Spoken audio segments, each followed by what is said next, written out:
Então, irmãos queridos, vamos à palavra de hoje. Abra sua Bíblia, carta de Paulo aos Gálatas, capítulo de número 2. Domingo passado nós lemos do verso 1 ao verso 4. Hoje nós vamos ler do 1 até o 10. Gálatas, capítulo 2, versos 1 a 10. Vou ler. 14 anos depois, subi outra vez a Jerusalém com Barnabé, levando também a Tito. Preste muita atenção.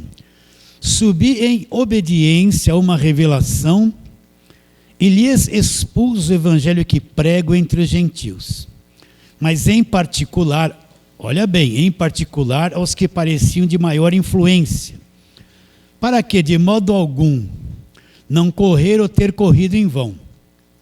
Contudo, nem mesmo Tito, que estava comigo, sendo grego, foi constrangido a circuncidar-se. Olha que verso importante. E isso por causa dos falsos irmãos, que se entremeteram com o fim de espreitar a nossa liberdade que temos em Cristo e reduzir-nos à escravidão, os quais nem por uma hora nos submetemos, para que a verdade do evangelho permanecesse entre vós. E quanto àqueles, olha que importante que nós vamos ler. E quanto àqueles que pareciam ser de maior influência, quais tenham sido outrora, não me interessa, Deus não aceita a aparência do homem. Esses, digo, que pareciam ser alguma coisa, nada me acrescentaram. Antes, pelo contrário, quando viram que o evangelho da incircuncisão me fora confiado, como a Pedro o da circuncisão, olha aqui, como se fosse dois evangelhos, um da incircuncisão e outro da circuncisão. Pois aquele que operou eficazmente em Pedro para o apostolado da circuncisão, também operou eficazmente em mim para os gentios. E quando conheceram a graça que me foi dada, olha lá quem eram os principais que estavam lá: Tiago, Cefas, que é Pedro, e João, que eram reputados colunas, me estenderam a mim e a Barnabé a destra da comunhão, a fim de que fôssemos para os gentios e eles para a circuncisão. Paulo foi para onde? Para os gentios, e Pedro, Tiago e João foram para onde? Para a circuncisão, para os judeus, cada um com um ministério diferente, recomendando-nos somente que nos lembrássemos dos pobres, o que também me esforcei por fazer. Então vamos, aquela pergunta que eu vou fazer até o fim dessa meditação da carta de Paulo aos Gálatas. Por que Paulo escreveu esta carta dele aos Gálatas? Paulo foi para a região da Galácia e fundou igrejas na região da Galácia. E o que Paulo ensinou?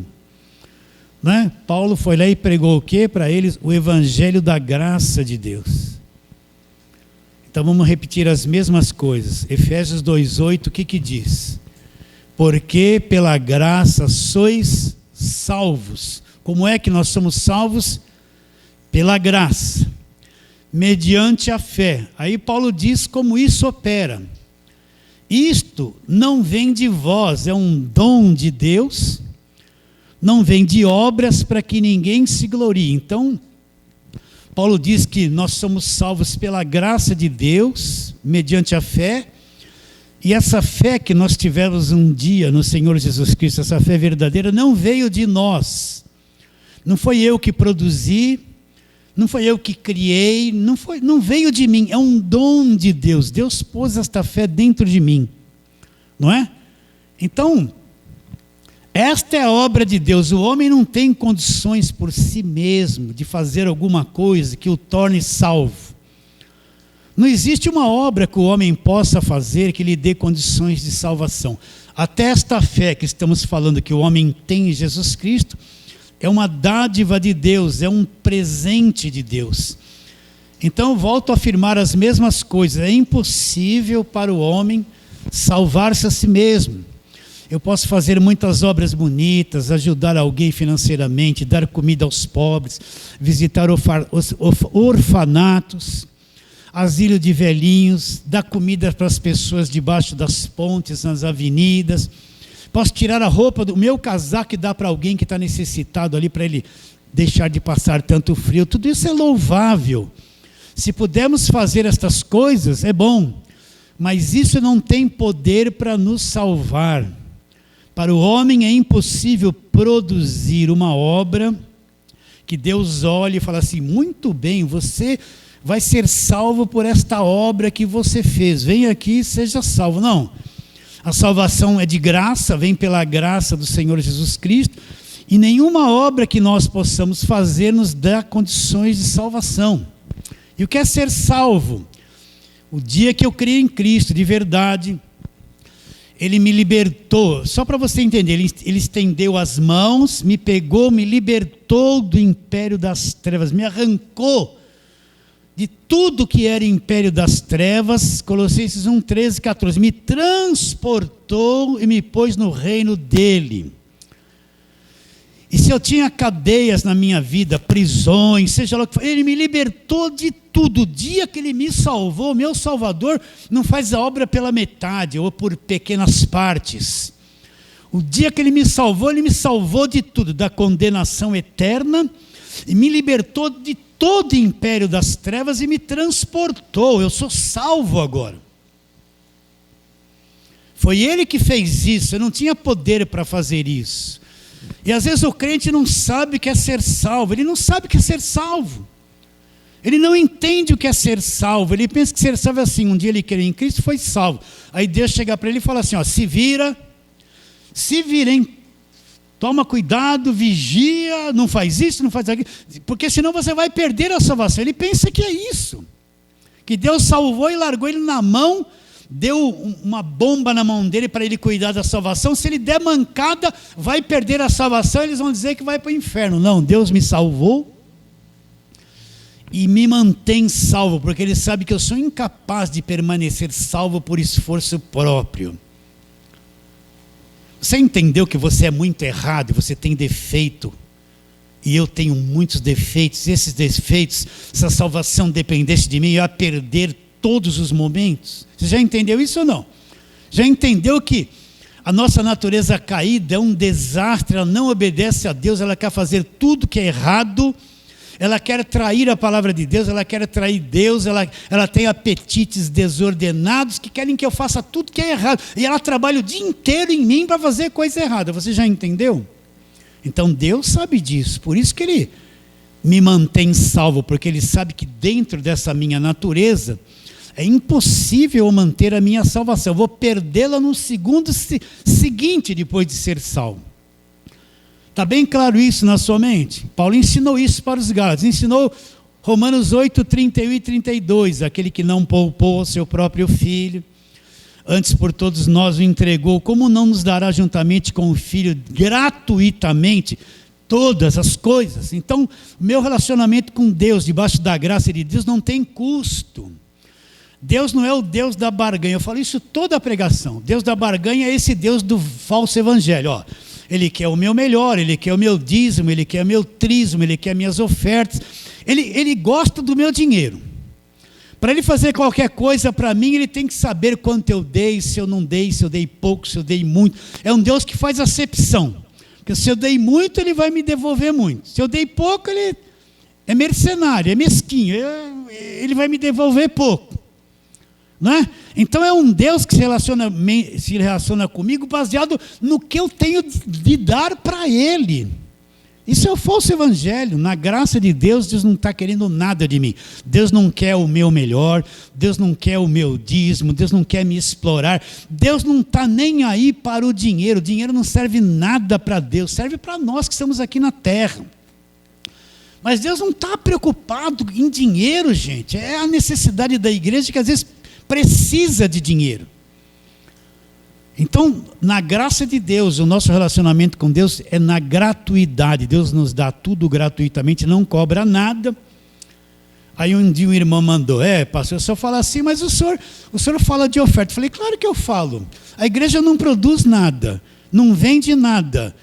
E biblicamente a oferta é uma coisa legítima, desde que você não explore ninguém, né? Não fica pedindo tudo que a pessoa tem, oprimindo ela, dizendo que ela vai perder a salvação se não der, e deixa Deus mover o coração das pessoas, o que elas podem fazer.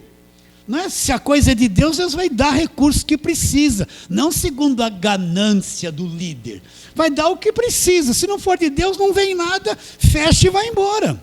Deus é o dono da igreja. Está bem claro isso, meus irmãos? Entende? Então não esqueça, na graça de Deus eu sou salvo pela graça, e tudo da graça, da parte de Deus para mim, no nosso bom relacionamento, porque a porta já foi aberta, é tudo na base da gratuidade, não tem custo. Deus não está te cobrando nada, gente. Não está te cobrando, veste essa roupa, deixa de vestir aquela. Não vai nesse lugar, vai nesse. Não, isso é coisa do homem. Deus me dá sabedoria. Na graça de Deus, Ele me torna livre e fala assim, faz o que você quiser. Mas eu, que conheço a graça de Deus, tenho um termômetro dentro de mim. Eu sei nessa liberdade até onde eu posso ir, o que devo fazer. Arrisca, o que passa dali eu não devo fazer. Eu sou livre para fazer o que eu quero, mas a sabedoria que o Evangelho me dá, põe uma linha na minha vida, permite até aqui, daqui para lá, não permite, eu vivo nessa liberdade. Eu posso passar pela linha? Posso. Mas como eu tenho sabedoria, e você também do Evangelho, eu sei até onde ir. Eu não vou agir erradamente, cair na mentira, enganar todo mundo, roubar as pessoas. Não, eu tenho uma linha de relacionamento com o próximo, relacionamento com a família, relacionamento com a igreja. Até ali a minha liberdade vai, eu tenho liberdade para ir para lá. Eu tenho, mas eu sei que para lá não é bom. E eu não quero as coisas erradas. O que acontece no coração de alguém que está na graça de Deus é que ele não quer mais as coisas erradas. Se ele explorava alguém, ele não quer mais explorar ninguém. Se ele vivia enganando as pessoas, não quer mais enganar, o coração foi mudado. Ninguém precisa pôr ordem, né? Vamos supor que a pessoa vista uma roupa que essa roupa está meio indecente. Quando ela entender a graça de Deus, o dia que ela pôr a roupa, puxa, acho que eu preciso mudar. Bom, já estou com certa idade, eu não vou mais pôr isso. Na liberdade, ela vai entender o que tem que vestir ou não, se pinta o cabelo ou não. A sabedoria da graça de Deus te põe em liberdade e te mostra um parâmetro da tua liberdade. Nada por lei, não pode, não pode. Se eu ir em certo lugar, quando eu entendo a graça de Deus, eu falo, mas acho que não dá mais para mim ali. Não porque a igreja pôs uma lei, você não pode ir lá. É que o entendimento agora me libertou. Nossa, eu ia lá, achava legal, agora, não dá mais, né? Estou na graça. Vocês entenderam, queridos? É a liberdade e a sabedoria da graça de Deus. E Paulo ensinou isso aos Gálatas. O que os Gálatas fizeram? Paulo se ausentou e se introduziu lá aos pregadores da velha aliança, que escraviza a mente das pessoas no Velho Testamento, na lei de Moisés. E se infiltraram na igreja dos Gálatas, por isso que o pastor tem que ser uma pessoa firme, que conhece a verdade, porque quando vem essa gente na igreja, ele segura todas essas coisas e não deixa o falso ensino entrar. Agora, se Maria vai com as outras, essa gente vai entrar e contaminar tudo. Vocês entendem ou não? Por isso que o pastor, apesar de ser como você, ele é um guardião da verdade. Ele não é melhor que você. Ele não é o bom, o mais ungido, o mais santo, só a oração dele que funciona, não. Mas ele tem que pregar e proteger a mente das pessoas, ensinando a verdade. Ele é um protetor. Entende? Ele mesmo não deixa o falso evangelho entrar e trabalha na mente das ovelhas e no coração, para que elas entendam a verdade e elas se protejam pelo conhecimento daquilo que é falso, daquilo que é enganoso. Então esse pessoal da lei chegou na igreja dos Gálatas, entraram lá e influenciaram, disseram para os Gálatas o seguinte: só isso que Paulo pregou não é suficiente, só crer em Jesus. Você precisa crer em Jesus, mas olha, tem que voltar para a lei, guardar as festas, circuncidar, né? Fazer a dieta de alimentos da lei. E o que os Gálatas fizeram? Voltaram as costas para a graça de Deus, para aquilo que Paulo havia ensinado, e começaram a deixar o judaísmo entrar na igreja, e se desviaram da graça de Deus. Então um dos maiores problemas hoje no meio do evangelho é o judaísmo infiltrado dentro da igreja. É as pregações do Velho Testamento, as práticas do Velho Testamento, trouxeram tudo do judaísmo e enfiaram dentro da igreja. Por isso que eles constroem templo de Salomão, pastor vestido com roupa de judeu, não é? Sim ou não? Arca da Aliança, fazendo culto, todo mundo tem que pôr a mão na Arca da Aliança. Arca da velha aliança, que acabou na cruz. E a mentalidade dos Gálatas foi pervertida pelo falso evangelho. Entende? Então, nós vivemos no evangelho da graça de Deus. O Velho Testamento é bonito, você vai me cansar de ouvir isso, tem histórias maravilhosas, eu tenho que aprender. Mas saber que a velha aliança acabou na cruz, quando Cristo diz em Romanos 10:4, o fim da lei é Cristo. Esse verso é uma dinamite, porque quando ele fala o fim da lei, ele está mostrando que todo o sistema da velha aliança acabou na cruz. Toda a prática judaica acabou na cruz. Cristo na cruz foi o último sacrifício. Por isso que ele pôde dizer, está consumado, e o véu do templo se rasgar de alto a baixo. Começa assim então, um novo testamento no sangue dele, uma nova aliança. O evangelho da graça de Deus começa depois da cruz. Então todo aquele sistema judaico acabou na cruz. É uma aliança que o próprio Deus deu, teve um período de utilidade, e o próprio Deus terminou com ela, acabou com ela e tirou ela de frente, estabeleceu uma nova aliança. Então nós que somos igreja, somos o povo do Novo Testamento, da nova aliança, aliança selada com o sangue da cruz, o sangue do verdadeiro Cordeiro, que deu a vida por cada um de nós. Certo? E não nos envolvemos mais com as coisas do Velho Testamento. Aquilo acabou. Acabou. Então toda a pregação que você ouvir, seja o louvor o que for, que traz aquela mentalidade judaica, não serve para nós, porque aquilo acabou na cruz. Tá certo? Então você vê na maior parte das igrejas de hoje, só a pregação do Velho Testamento. Nome das campanhas, Velho Testamento. Os jejuns, mais do Velho Testamento. Os votos e sacrifícios, tudo vem do Velho Testamento. E não tem nada disso nas cartas de Paulo. Você não viu Paulo nunca fazendo campanha, nunca levando ninguém a fazer voto, não é? Nada dessas coisas. Nada dessas coisas. Paulo nunca levou ninguém a fazer sacrifícios. O sacrifício de hoje é dinheiro, é só isso. Nunca as cartas de Paulo orientou a igreja que fizesse tais coisas. Está definido isso dentro de vocês? Sim ou não? Então Paulo vai escrever essa carta, volta lá. Gálatas capítulo 1, verso 6, que diz: admira-me que estáis passando tão depressa daquele que vos chamou na graça de Cristo para outro evangelho, o qual não é outro, senão alguns que vos perturbam e querem perverter o evangelho de Cristo.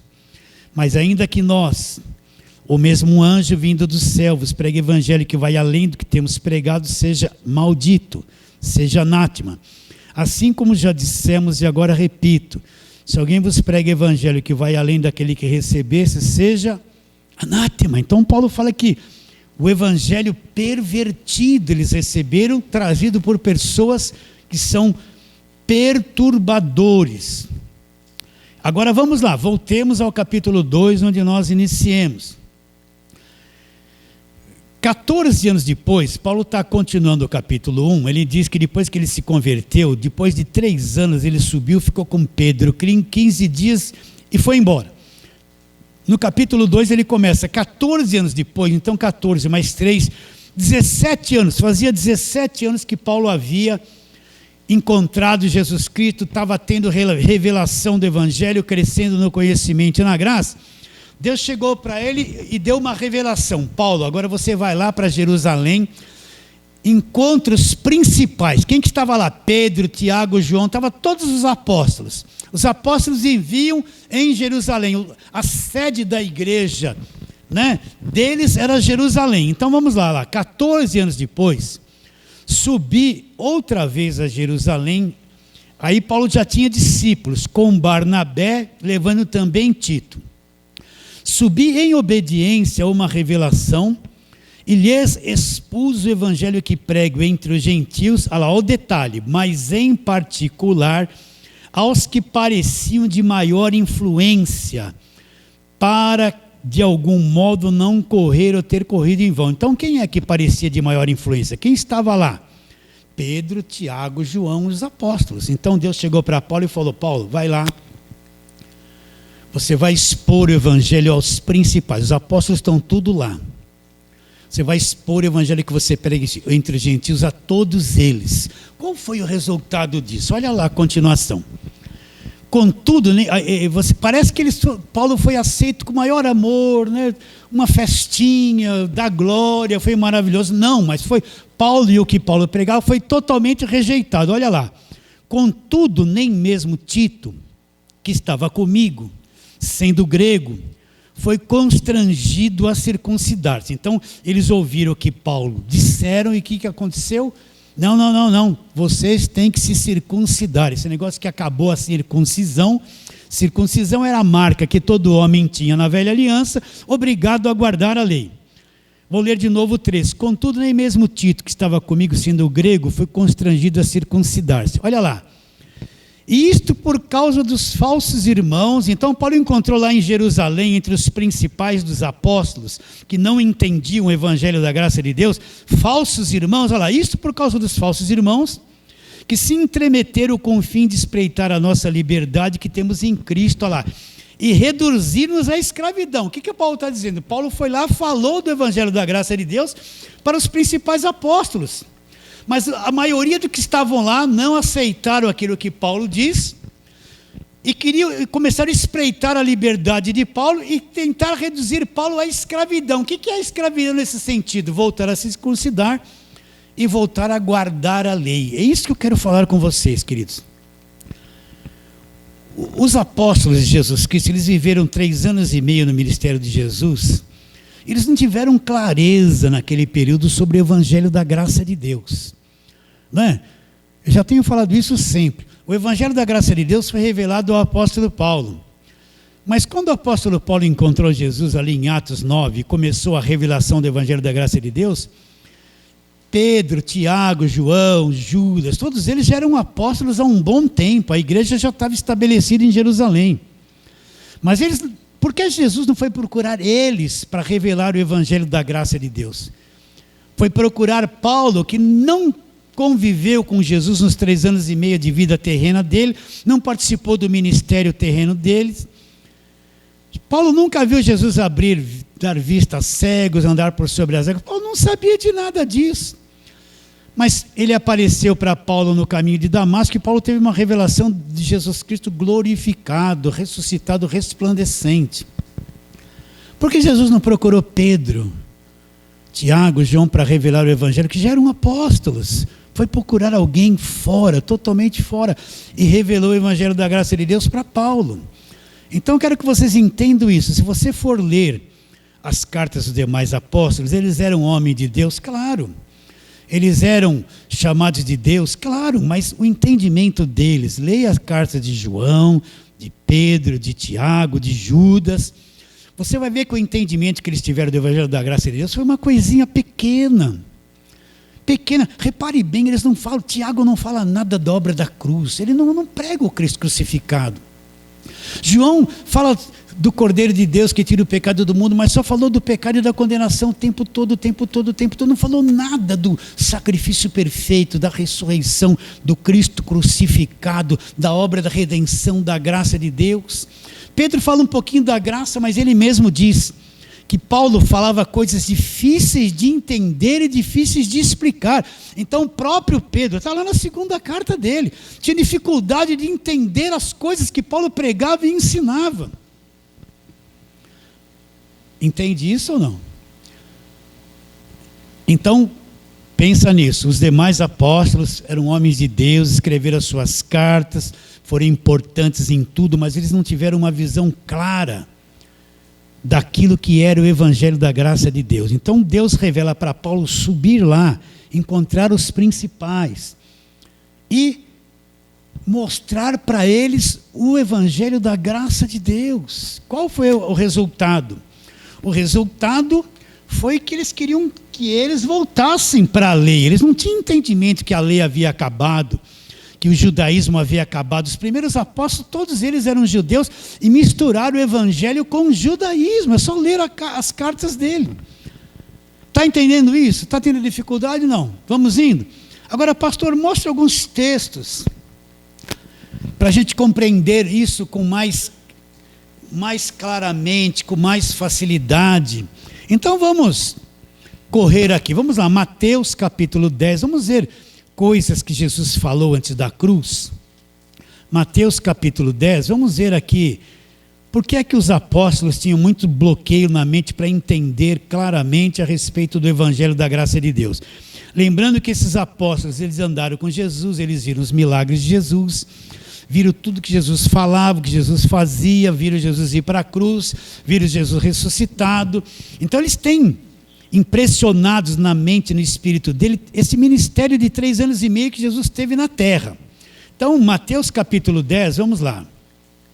Verso 1, vamos ler isso com calma. Tendo Jesus chamado os 12 discípulos, deu-lhes Jesus autoridade sobre os espíritos imundos, para os expelir e para curar toda sorte de enfermidades. Ora, o nome dos 12 apóstolos são esses: primeiro Simão, por sobrenome Pedro, André, seu irmão, Tiago, filho de Zebedeu, João e seu irmão, Filipe, Bartolomeu, Tomé, Mateus, o publicano, Tiago, filho de Alfeu e Tadeu, Simão, o Zelote e Judas Iscariotes, a quem o traiu. Agora Jesus vai dar uma instrução para eles, presta atenção. A estes 12 enviei Jesus, dando-lhes as seguintes instruções: não tomeis rumos aos gentios. Então vocês estão proibidos de pregar para quem? Para os gentios. Por que Jesus fez isso? Não entreis em cidade de samaritanos. Quem eram os samaritanos?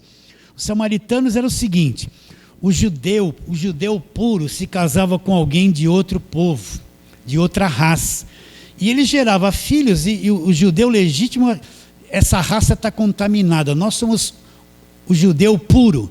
Judeu que casou com outras raças e teve filhos se contaminou. São os samaritanos, uma raça de contaminados. Pode ver que os judeus legítimos não gostavam muito dos samaritanos. Não tinham os samaritanos como uma raça pura, porque era uma mistura de outras raças com o judeu. Então Jesus está dando ordem para eles. Olha, a esses 12 enviou Jesus, dando-lhes as seguintes instruções: não tomeis rumo aos gentios, nem entreis em cidade de samaritanos, mas dê preferência lá, exclusivamente para o povo de Israel. Procurai de preferência as ovelhas perdidas da casa de Israel. Então, mas o evangelho não é para todos. Mas Jesus vem como judeu, Jesus vem para os judeus. A nova aliança não começou, ainda não tem autorização para se pregar o evangelho para os demais povos, e nem o evangelho da graça de Deus ainda foi revelado, é uma coisa oculta aos olhos deles. Então Jesus orienta eles a fazer o quê? Vocês não podem entrar nos gentios, não pode pregar para gentios, nem para os samaritanos, que são uma raça misturada, mas vão procurar quem? As ovelhas perdidas da casa de Israel. Por que Jesus não mandou procurar os gentios? Porque a nova aliança ainda não começou. Ainda não tem a autorização para se pregar o evangelho para os demais povos. O evangelho ainda não começou, Cristo não foi para a cruz. E os discípulos têm tudo isso na mente deles. Procurar quem? As ovelhas perdidas da casa de Israel, só para o povo judeu. Vamos pregar só para o povo judeu. Procurar só os judeus. Ir atrás só dos judeus. A mente deles ainda, a questão é só judeus ainda. Eles não têm entendimento que a coisa vai se abrir para o mundo todo. Está me acompanhando? Está entendendo? Vamos mais para frente. Mateus capítulo 15, vamos lá. Mateus capítulo 15. Vamos encontrar aqui uma coisa interessante a partir do verso 21.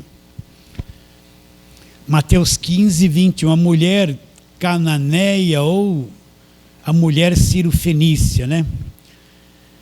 Todos acharam o verso 21? Partindo Jesus dali, retirou-se para os lados de Tiro e Sidom. E eis que uma mulher cananeia, que viera das regiões, clamava: Senhor, filho de Davi, tem compaixão de mim, minha filha está horrivelmente endemoniada. Ele, porém, não lhe respondeu palavra. E os seus discípulos, aproximando-se, rogaram-lhe: despede-a, porque vem clamando atrás de nós. Mas Jesus respondeu: não fui, olha, presta atenção, não fui enviado senão as ovelhas perdidas da casa de Israel. Ela, porém, veio e o adorou, dizendo: socorre-me. Olha como Jesus foi duro com ela. Então ele respondendo disse: não é bom tomar o pão dos filhos e lançá-los aos cachorrinhos. Ela, contudo, replicou: sim, Senhor, porém os cachorrinhos comem das migalhas que caem da mesa dos seus donos. Então Jesus lhe disse: ó mulher, grande é a tua fé, faça-se contigo como queres. E naquele mesmo momento a filha ficou sã. Quem era essa mulher cananeia? Não era judia, era gentia, era de uma outra raça. Então ela vem atrás de Jesus, Jesus não dá atenção para ela. Os discípulos chegam, né, para ele e falam: mulher, Jesus, ela vem aí, despede logo, ela vem clamando atrás de nós. O que Jesus respondeu? Olha lá. Não fui enviado senão para quem? Para as ovelhas perdidas da casa de Israel. Então, quando Jesus Cristo vem e se encarna, ele vem para o povo dele, para os judeus. O ministério dele terreno, todo que ele teve aqui, era voltado e centralizado para o povo da raça dele, para o povo judeu. Ele não queria atender essa mulher porque ela não fazia parte do povo dele. Ele não foi para a cruz ainda, o evangelho não foi revelado. O alcance em todos os povos através do evangelho não começou. Então Jesus está centralizado no povo judeu. Não queria atender uma mulher gentia porque ela não fazia parte do povo dele. É verdade ou não é? Não está aqui escrito isso? Não, mas Jesus tinha que amar todo mundo, já ia pregar para todo mundo, mas o ministério terreno dele foi voltado exclusivamente para os judeus, para o povo da sua raça. Continua a leitura. Verso 24, vamos ler de novo. Respondeu: não fui enviado, senão as ovelhas perdidas da casa de Israel. Ela, porém, veio e o adorou, dizendo: Senhor, socorre-me. Então ele respondendo disse: não é bom tomar o pão dos filhos e deitá-los aos cachorrinhos. Você entendeu isso?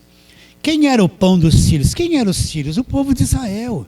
Quem era o pão dos filhos? Ele. Então ele está dizendo: olha, eu vim para eles. Não é bom tomar o pão dos filhos, que sou eu, Jesus, e deitá-los aos cachorrinhos. Tratou ela como um cachorrinho porque era de outra raça. Por quê?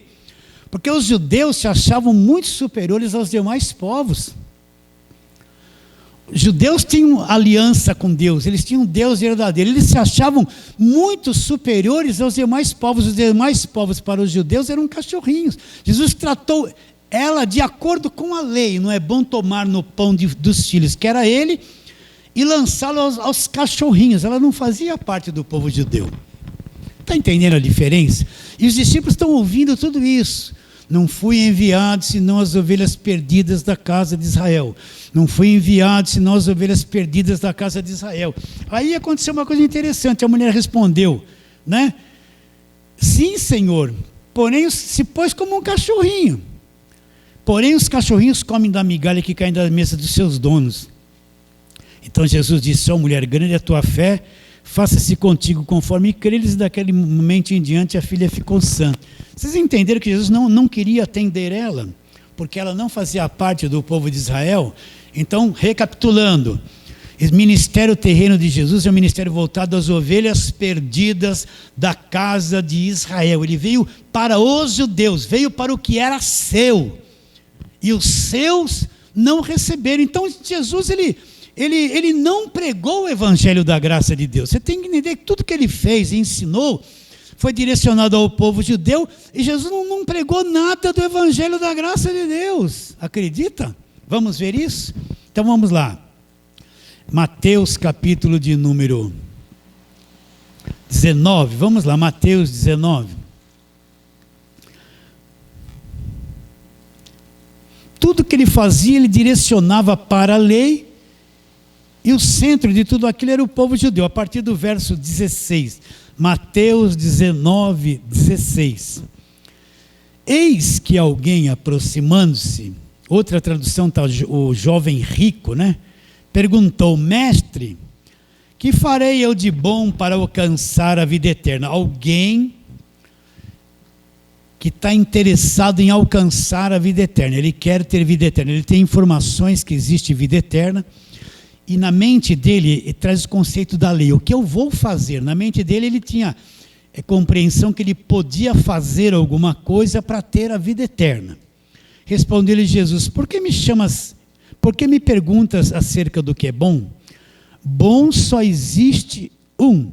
Se queres, porém, entrar na vida, guarda os mandamentos. Ele lhe perguntou: quais? Respondeu Jesus: não matarás, não adulterarás, não furtarás, não dirás falso testemunho, honra a teu pai e a tua mãe, amarás o teu próximo como a ti mesmo. Replicou-lhe o jovem: tudo isso tenho observado, que me falta ainda? E depois Jesus falou: vende tudo que tem. Mas repare bem, um homem vem interessado na vida eterna, ele pensa que pode fazer alguma coisa, ele acha que Jesus vai falar: faça isso e você vai ter a vida eterna.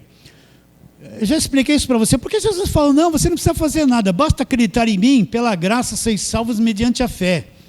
Isso não vem de você, é um dom de Deus. Jesus não pregou a graça. Por que Jesus não falou da graça de Deus para ele? Porque ele não falou que a salvação era pela graça, ele não precisava fazer nada. Ele vem com a mentalidade da lei: eu preciso fazer alguma coisa, preciso fazer alguma coisa para ter a vida eterna. Jesus não falou nada da graça de Deus para ele. Se você for ver tudo que Jesus fazia, Mateus, Marcos, Lucas e João, ele nunca deixou essa graça de Deus tão aberta quanto nas cartas de Paulo. Ele não pregava o evangelho da graça de Deus. Por quê? Porque ele veio procurar e alcançar as ovelhas perdidas da casa de Israel. Ele era judeu, nasceu no judaísmo, está cumprindo a lei, está submetido à lei e está cumprindo tudo isso diante do povo judeu. Jesus pregou a graça de Deus? Mas como não, pastor? Mas não está aqui. Ele falou: sabes os mandamentos? E dirigiu a mente daquele jovem para a lei, né?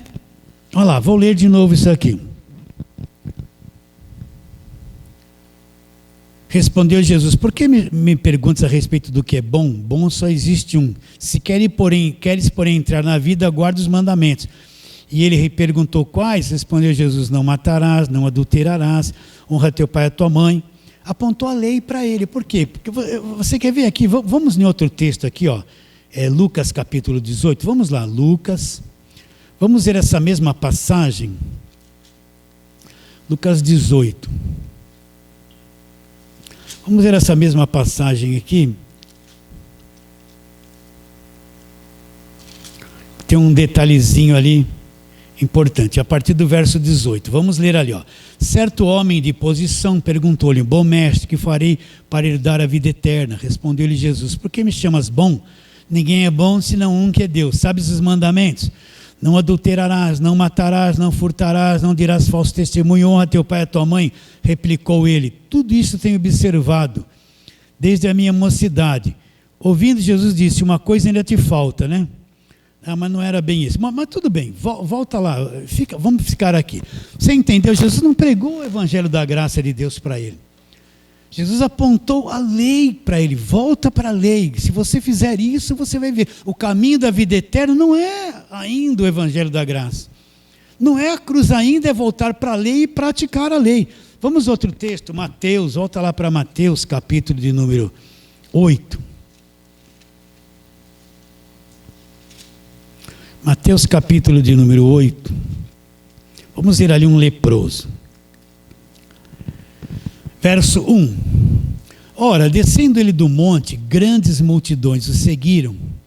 E eis que um leproso, tendo se aproximado, adorou, dizendo: se queres, pode purificar-me. E Jesus, estendendo a mão, tocou-lhe, dizendo: quero ficar limpo. Imediatamente ele ficou limpo da lepra.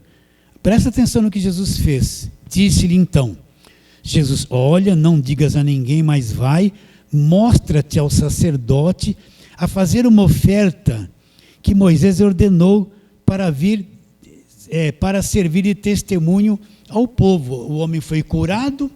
O que Jesus falou para ele? Olha, agora você vai lá no sacerdote, de acordo com a lei. Você vai fazer uma oferta por aquela cura que você teve, para você servir de testemunho. Jesus direcionou ele para cumprir um sacrifício da lei, uma oferta da lei. Então, se você entender esse detalhe, muita coisa começa a mudar no seu entendimento. Então, recapitulando, todo o ministério de Jesus, tudo que ele fez aqui, as curas, as coisas lindas, maravilhosas, tudo foi debaixo do cumprimento da lei. Ele está em busca das ovelhas perdidas da casa de Israel. Os apóstolos todos andaram com Jesus, eles foram muito impressionados por tudo isso que Jesus Cristo fez. Eles entenderam quando Jesus mandou pregar as ovelhas perdidas da casa de Israel e excluir os gentios, os samaritanos. Eles estavam diante desse jovem rico quando apontou para a lei, estavam diante desse leproso, estavam diante da mulher cananeia que Jesus desprezou e falou: eu só vim buscar as ovelhas perdidas da casa de Israel.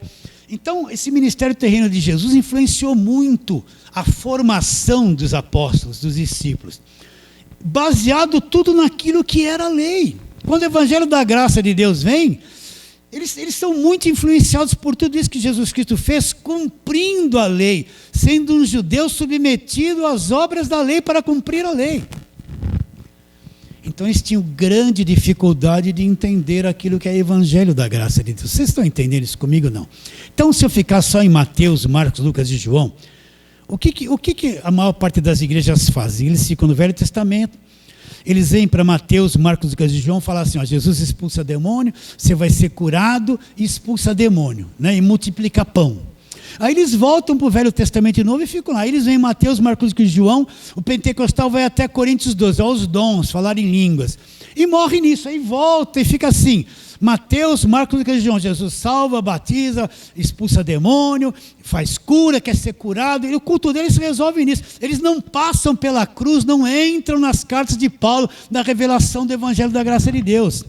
Mesma coisa os apóstolos, eles não tiveram compreensão clara, como Paulo teve, do Evangelho da graça de Deus. Então Paulo vai a Jerusalém, ele vai expor, por uma revelação que Deus deu a ele, vai lá expor o Evangelho que ele pregava, vai ensinar os demais apóstolos o que é o Evangelho da graça de Deus. Ele vai lá e expõe. Qual foi a reação deles? Tem que se circuncidar. Aí Paulo fala, os falsos irmãos estavam lá. Vamos lá, Gálatas de novo. Vamos lá, Gálatas 2. Vamos ler isso de novo para irmos um pouquinho mais para frente.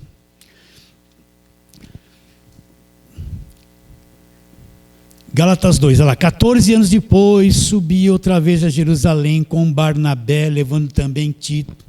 Subi em obediência a uma revelação e lhes expus o evangelho que prego entre os gentios, mas em particular aos que pareciam de maior influência.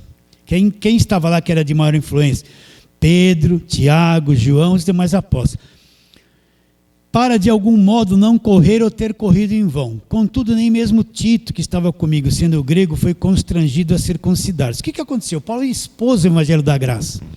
Porém, eles ouviram tudo aquilo, mas tem que se circuncidar, tem que guardar a lei. Então, o primeiro século da igreja era mais judaísmo do que evangelho da graça de Deus. Paulo foi um pioneiro, o único que entendeu abertamente o que era o evangelho da graça de Deus e saiu pelo seu mundo da época pregando o evangelho da graça de Deus.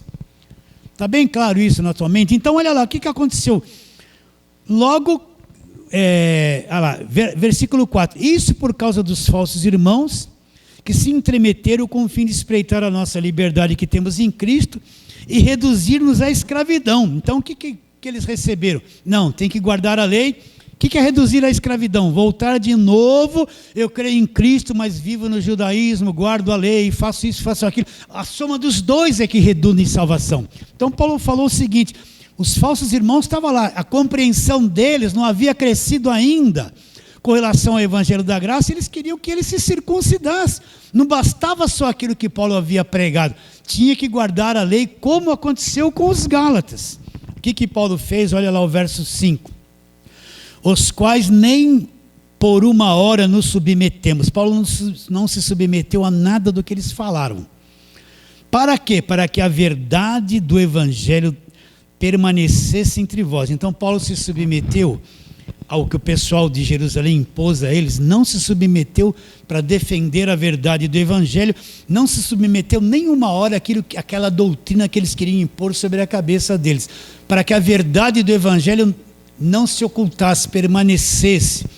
E quanto àqueles, presta atenção, e quanto àqueles que pareciam ser de maior influência, quais tenham sido em outra hora, não me interessa.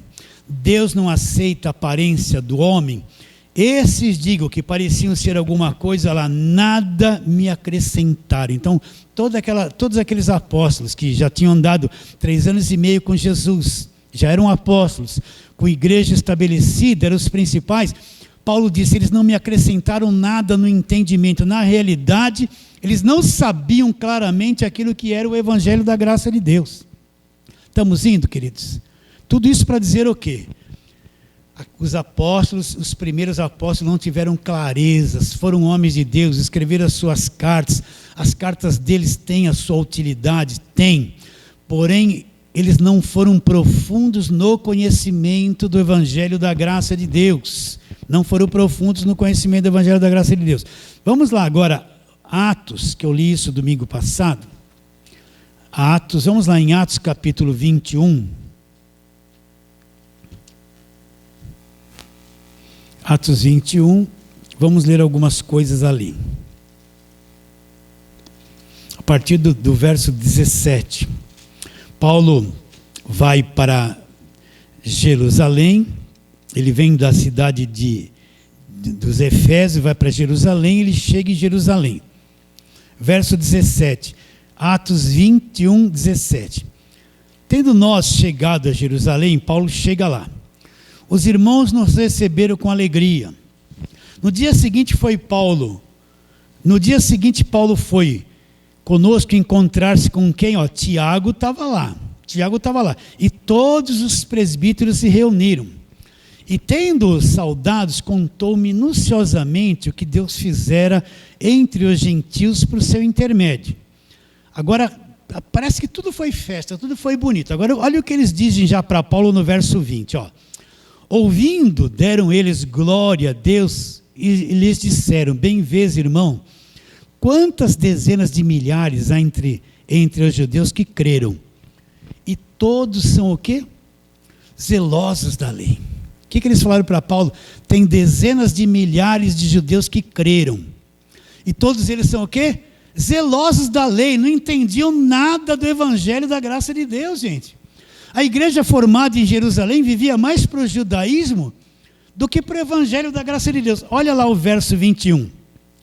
E foram informados a teu respeito que ensina a todos os judeus entre os gentios a se apostatarem de Moisés, dizendo-lhes que não devem circuncidar os seus filhos, nem segundo os costumes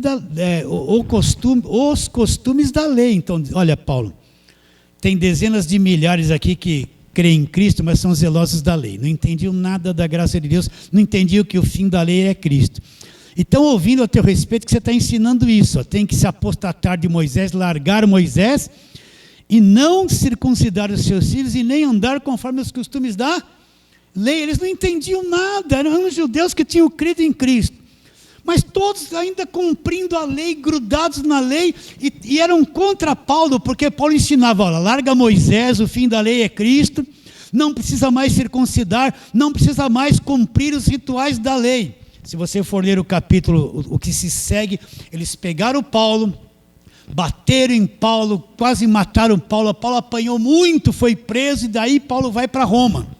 Né? Eles não aceitavam o que Paulo pregava. Por quê? Porque eles não tinham entendimento do evangelho da graça de Deus. Eles não tinham entendimento que a lei acabou na cruz, as festas judaicas acabaram na cruz, os sacrifícios, os sacerdotes acabaram na cruz, não existe mais templo de Salomão, nem construído foi. Todos os rituais da velha aliança acabou na cruz. O fim de tudo aquilo é Cristo para a justiça daquele que acredita. O que aconteceu com os Gálatas? Vocês entendem que os discípulos não entendiam claramente o evangelho da graça de Deus? Alguém vai dizer assim depois para mim, manda usar, pastor, o senhor é um apóstata. Ele não tem esse entendimento. Eu não acabei de ler tudo isso para vocês. Não está escrito aqui que eles não entendiam, não é claro. Recapitulando, eles tiveram tanta influência do ministério terreno de Jesus. Jesus cura, liberta do demônio, multiplica pão, anda sobre as águas, procurai as ovelhas perdidas da casa de Israel. Chegou para o jovem rico, apontou a lei, chegou para o leproso, apontou a lei. E eles não entenderam que tudo aquilo acabou depois da cruz. Só Paulo teve a revelação do evangelho da graça de Deus, mesmo sendo um judeu, fariseu, guardador da lei, e recebeu isso por revelação. Então o que aconteceu com os Gálatas? A mesma coisa. Paulo foi lá, pregou o evangelho da graça de Deus. Vieram este povo que não tinha entendido que tudo havia acabado na cruz. Entraram na igreja dos Gálatas e disseram: olha, isso que Paulo está pregando não é suficiente. Tem que guardar a lei, voltar para o Velho Testamento, tem que fazer o jejum de Ana, o jejum de Daniel. Vocês estão entendendo ou não? Tem que fazer os votos, os sacrifícios. Olha, se você não der o dízimo, é ladrão, vai para o inferno. Os ladrões não herdarão o reino de Deus. E aí vem esse véu e cobre a mente das pessoas. Elas não conseguem entender que tudo aquilo que precisava ser feito para o homem ser salvo, ser abençoado, ser liberto, já foi feito por Cristo na cruz. Não resta nada mais a se fazer, a não ser acreditar que já foi consumado. E os Gálatas perderam a visão da cruz de vista e se voltaram para o judaísmo, e Paulo escreve, vamos terminar lendo a mesma coisa, já sei até de cor: admira-me que estás passando tão depressa daquele que vos chamou na graça de Cristo para outro evangelho, senão que não há outro, mas há alguns que vos perturbam e querem fazer o quê? Perverter o evangelho de Cristo. Olha lá, trazendo a mentalidade judaica para dentro da igreja. Aí Paulo fala: mas ainda que nós, e ainda que um anjo do céu apareça e pregue evangelho que vai além do evangelho da graça que temos pregado, seja o quê? Amaldiçoado, seja anátema. Outra vez digo, se alguém prega evangelho além do que temos pregado, seja anátema. E baseado nisso, Paulo vai discorrer a carta aos Gálatas inteirinha, mostrando que o grande engano dos Gálatas foi deixar a graça de Deus de lado e se voltar para o judaísmo. E o grande engano da igreja hoje é a mesma coisa: deixar o Cristo crucificado, a obra da cruz de lado. Fala, mas não entende o que aconteceu lá. E se voltar para o judaísmo, para a velha aliança, o tempo todo. De novo eu falo, a maior parte das igrejas só prega o quê? Velho Testamento. De onde vêm as falsas doutrinas? De coisas que estão na Bíblia. Onde? Na velha aliança, no judaísmo. Entendeu isso? Recebe a palavra de hoje? Então vamos ficar firmes no conhecimento do evangelho da graça de Deus. Fale assim, amém. Amém. Vamos ficar em pé e vamos fazer a oração. Vamos orar, né? Senhor, nós queremos te adorar profundamente, Senhor. O único Deus verdadeiro, aquele que já nos libertou do império das trevas. E pedir, Senhor, que o Senhor venha abrir o entendimento de nós que aqui estamos e dos irmãos preciosos que nos assistirão e ouvirão ainda hoje lá na internet. Alcance-os, alcance o coração de todos, haja vida, haja revelação, haja clareza, haja paz, haja compreensão, Senhor. Acreditamos que ainda hoje alguém vai ouvir essa voz, nada mais que isso. E o evangelho da graça de Deus vai ser revelado dentro do espírito dele. E a verdade conhecida libertará a vida dele. Crendo que será, oramos pela fé em nome de Jesus. Fale assim, amém.